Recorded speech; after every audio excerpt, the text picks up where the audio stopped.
Have you ever found yourself asking why something happened? I mean, not just what happened, but the real deep down reason for it.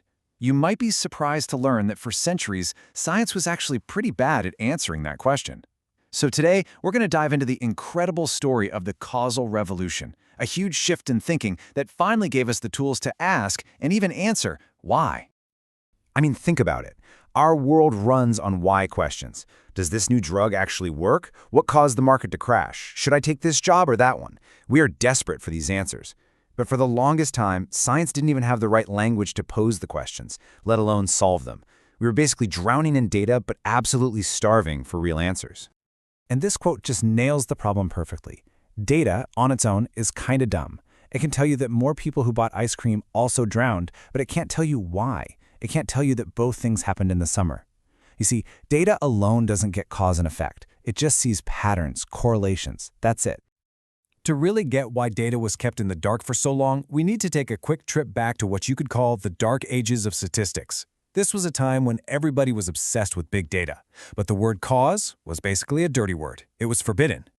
And the high priest of this whole movement was a guy named Karl Pearson. You can think of him as a kind of zealot. He ran a school of thought where the only thing that mattered was correlation. You know, how two things move in relation to each other. That was scientific. But any talk of one thing actually causing another? Oh no, that was heresy. Just baseless speculation. And this is the kind of madness that a correlation-only world leads to. Just look at this real-world data. For small kidney stones, open surgery has a higher success rate. Okay.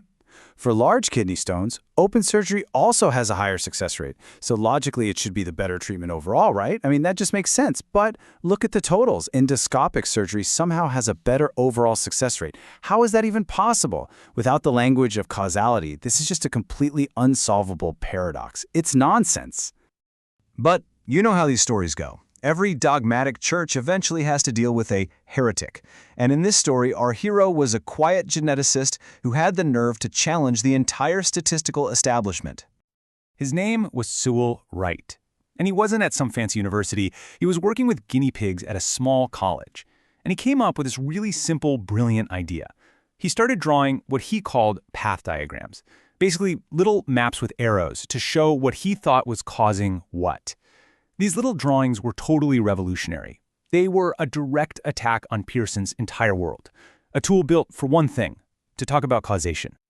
And as you can imagine, the establishment was furious. They told him he was fundamentally misunderstanding science itself. The pressure on him was just immense. He later described it with this powerful analogy. He said, imagine you're in kindergarten, and your teacher, your friends, everyone keeps telling you that 3 plus 4 equals 8. After a while, wouldn't you start to doubt your own mind?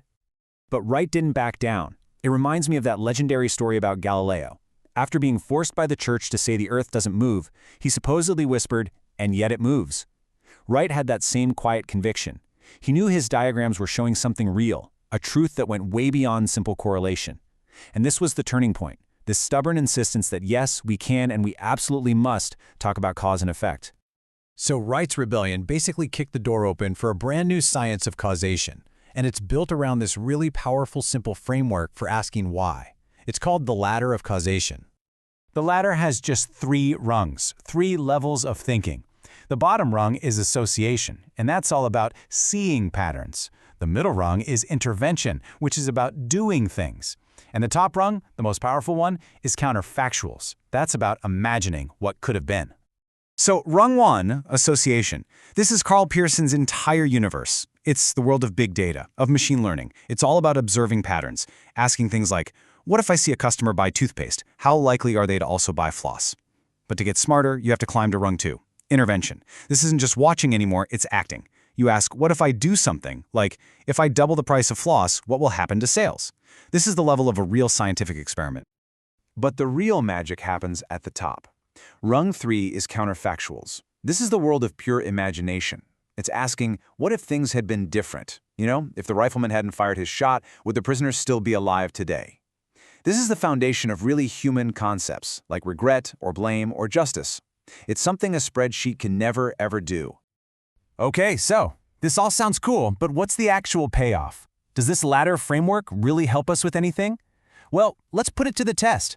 Let's see what happens when we use it to tackle those weird paradoxes that leave traditional statistics totally scratching their heads. All right, remember this mess? Our kidney stone mystery. Open surgery is better for small stones. It's also better for large stones. But somehow, it's worse overall. The raw numbers just seem to lie.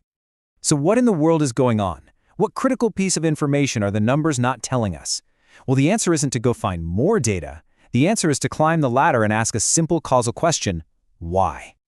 And here it is, the big aha moment. A simple causal diagram, just a little drawing like Sewell writes, tells the whole hidden story. The size of the kidney stone, what statisticians call a confounder, causes two different things. It influences the doctor's choice of which surgery to use, and it influences the surgery's outcome.